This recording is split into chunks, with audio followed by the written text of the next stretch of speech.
Okay,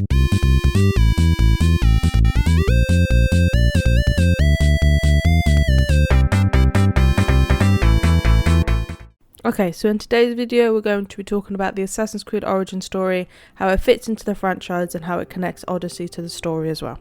So if you haven't seen my previous video on the backstory of the Assassin's Creed franchise and also explaining the story of Odyssey, then I would suggest you go check it out either before you watch this video or after, as some of the stuff in this video will connect to that one. Alright, let's crack on with the story. Assassin's Creed Origin is the 10th installment in the franchise and is based during the Ptolemaic era of Egypt during the reign of Ptolemy XIII, just after he declares his sister Cleopatra a criminal. The story follows that of two Magi's, Bayek and his wife Aya. Aya is the descendant of the character you chose from Odyssey, as well as a descendant of the first assassin, Darius. The story mainly follows Bayek, but Aya is in it and more so towards the end of the story. In 49 BC, Bayek is the Magi of Siwa, an oasis in the Egyptian desert, along with his wife Aya and his son Khemu. Bayek takes Khemu out with him whilst they look for supplies for a ceremony. While they are out, Bayek finds out that one of Khemu's friends has been kidnapped. After telling Khemu to run home, Bayek decides to confront the men. There is a struggle, but ultimately Bayek is knocked out.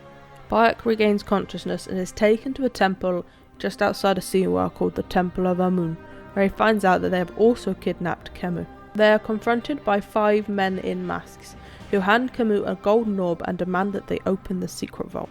The confrontation with the masked men is disrupted by the arrival of the pharaoh, and while these men are distracted by the pharaoh, Khemu helps his father escape by stealing a knife off one of the men while they're not looking.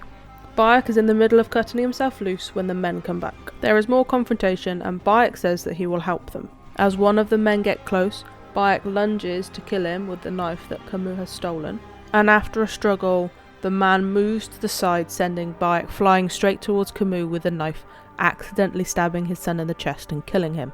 The game cuts to a year later, and Bayek has left Siwa to hunt down the masked men who killed his son. The first one he finds is called the Heron, who he kills in a temple just outside of Siwa. His next target is a priest in Siwa known as the Ibis. After reconnecting with an old friend and helping out a few people, he tracks down and kills the Ibis, who has been torturing the local citizens on a way to open up the vault. After killing the Ibis, Bayek heads to Alexandria, where Aya has been tracking the other members of the masked men. Upon arrival and reuniting with Aya, he learns that she has already killed 2 more, the Vulture and the Ram, leaving only one target left, known as the Snake. After doing some investigation, Bayek learns that the Snake is in fact a royal scribe. Before Bayek leaves to find the Snake, Aya gives him the blade that was used to kill Xerxes in 465 BC. He wears it different to the original owner, which costs him his ring finger when he tracks down the Snake in a bathhouse and kills him. The losing of the ring finger carries on down the storyline until we get to the Renaissance era, which we will cover in later videos. The Snake's last words imply that there are more masked men than Bayek first thought, and after speaking with Aya on his concerns, she directs him towards a man named Apollodorus for more information. Apollodorus in turn introduces Bayek to Cleopatra. In this meeting, Bayek finds out that Cleopatra was ousted from her throne by these masked men, who intend to use her younger brother as a puppet to control all of Egypt. He also finds out that they call themselves the Order of the Ancients. He is given 4 new targets, who are all members, and he also finds out that the Snake was actually called the Hippo, and the Snake is another name for the Order. Bayek agrees to become one of Cleopatra's Magi's, and begins to take down and kill the 4 new targets called the Scarab, the Hyena, the Lizard, and the Crocodile.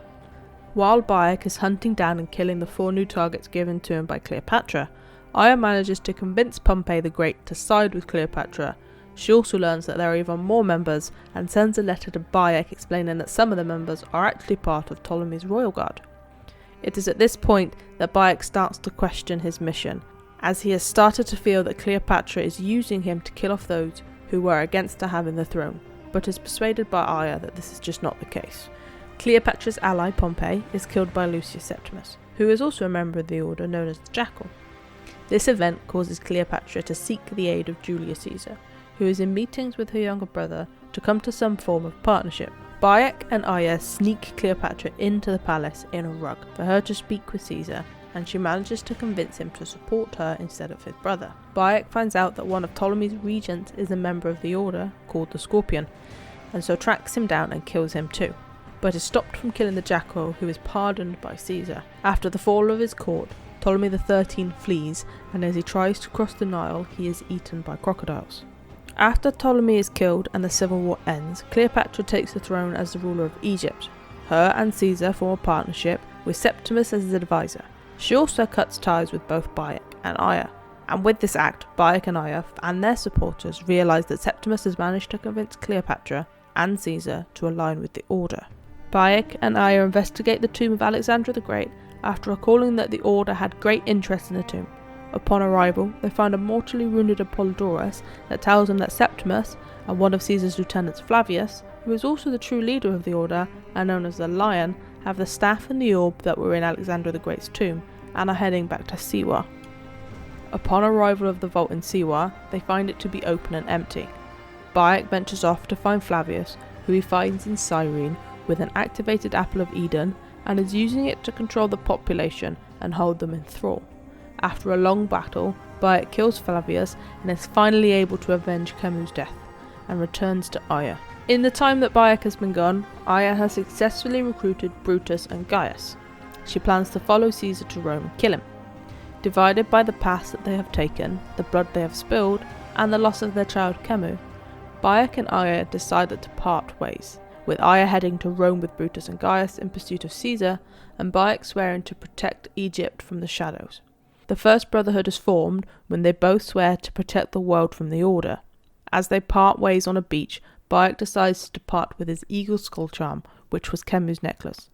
Aya picks it up and notices the imprint in the sand, and this becomes the icon for their new brotherhood.